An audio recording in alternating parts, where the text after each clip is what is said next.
মেগাপিক্সেলের ক্যামেরা সেটআপের সাথে আপনার 12 GB র্যাম এবং আপনার ডায়মন্ডসিটি 8200 আলট্রা চিপসেটের সাথে এই ফোনটা লঞ্চ করা হবে 5800 মানে 5080 mAh এর একটি ব্যাটারি দিয়ে।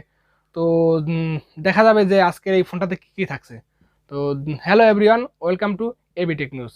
তো চলুন দেখে নেওয়া যাক যে আজকের এই ফোনটাতে কী কী থাকছে। আজকের এই ফোনটার নাম হচ্ছে আপনার Xiaomi Redmi Note 12T Pro, যেটার রিব্র্যান্ডেড হয়ে নাম নিয়ে আসতে পারে যে Xiaomi Redmi K60i এই নাম নিয়ে।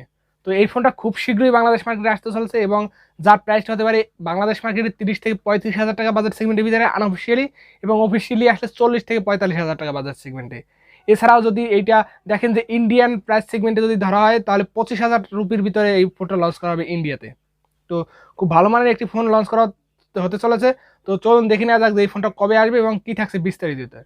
তো আজকে আপনাদের ফার্স্টে আমরা বডি ফ্রেমের থেকে ধারণা দেবো, যেটা আপনার 8.9 মিলিমিটারের থিকনেস থাকতে পারে এবং আপনার 210 গ্রামের আশেপাশে ওজন থাকতে পারে। এছাড়াও ডুয়েল সিম কার্ডের স্লট এবং IP53 ওয়াটার ডাস্ট রেজিস্ট্যান্ট।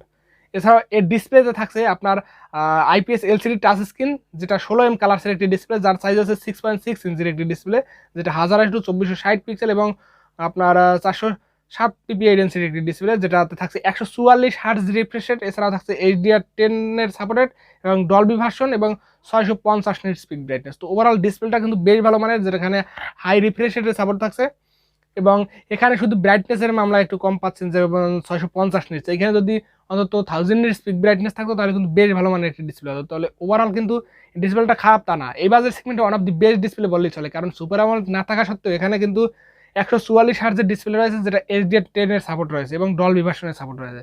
তো ওভারঅল বেস্ট ডিসপ্লে বললেই চলে। আপনারাই বুঝতে পারছেন যে এই ডিসপ্লেটা কেমন কোয়ালিটির। এছাড়াও যদি দেখেন যে পারফরমেন্সে কী থাকছে, এখানে পারফরমেন্সে থাকছে আপনার OS Android 13 এবং রিয়েলমি MIUI, যেটা Xiaomi এখানে 14 পয়েন্টে রান করবে। এছাড়াও আপনার এর চিপসেট হিসেবে থাকছে মিডিয়াটেকের Dimensity 8200, যেটা আলট্রা চিপসেট সেই নাম নিয়ে আসতে চলছে এবং 4 ন্যানোমিটার ফেব্রিকেশন তৈরি করে। এখানে যদি আপনারা দেখেন যে এর গ্রাফিক্স সেকশনে যেটা CPU আপনার মালি G610 এবং MC6। তো এর জিপিও কিন্তু যথেষ্ট ভালো মানের। আপনি যদি মনে করেন যে এই ফোনটা দিয়ে গেমিং যদি আপনাদের প্রায়োরিটি থাকে, এই ফোনগুলো সাধারণত গেমিং সেন্ট্রিক ফোন হয়ে থাকে, তাহলে এই ফোনটা কিন্তু গেমিং ফোন।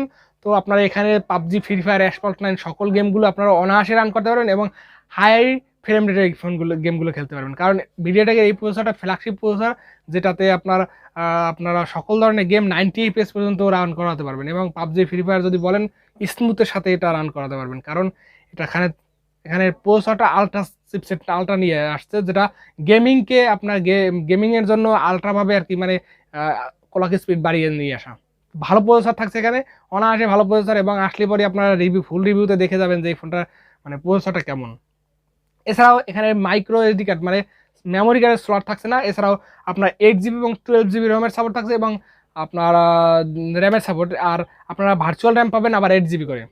তো র্যাম সেগমেন্টে কিন্তু ভালো কাজ করেছে, কারণ 8GBর সাথে 8GB, আর যদি 12GBর সাথে 8GB থাকে তাহলে 20GB। তো র্যাম নিয়ে কিন্তু কোনো ধরনের টেনশন নেই।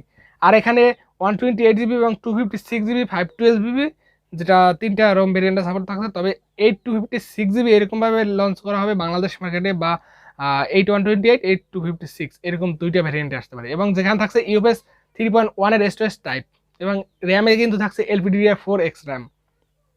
এবং এখানে এর ক্যামেরাতে মানে এই ফোনটা তো গেমিং সেন্ট্রিক ফোন, তো এর ক্যামেরাটা কেমন প্রায়োরিটি দেওয়া হয়েছে বা ক্যামেরার কোয়ালিটি কেমন সেটা দেখে নেওয়া যাক।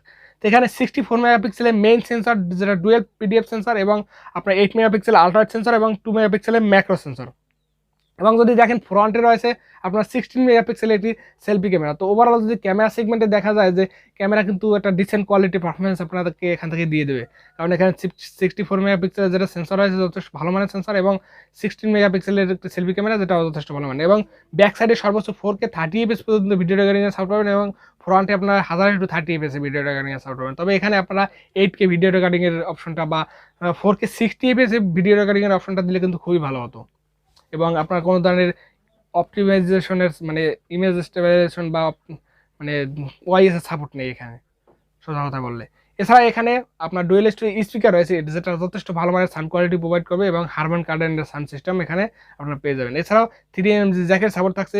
কানেক্টিভিটিতে থাকছে আপনার আপনার ওয়াইফাই 6 এর supported, dual band hotspot supported, Bluetooth 5.3, GPS, NFC এবং USB type C port, OTG, আর থাকছে আপনার আয়ার ব্লাস্টার সাপোর্টেড। এছাড়াও সাইড মাউন্টেড ফিঙ্গারপ্রিন্ট সেন্সর এবং এক্সপ্রক্সিমিটার sensor, proximity sensor, gyros sensor, compass sensor, colour sensor, স্পাম সেন্সর, সকল ধরনের সেন্সর এখানে আপনারা পেয়ে যাবেন। কোনো ধরনের কোনো সেন্সরের মামলায় কোনো ধরনের কোনো কঞ্জুসি করা হয়নি।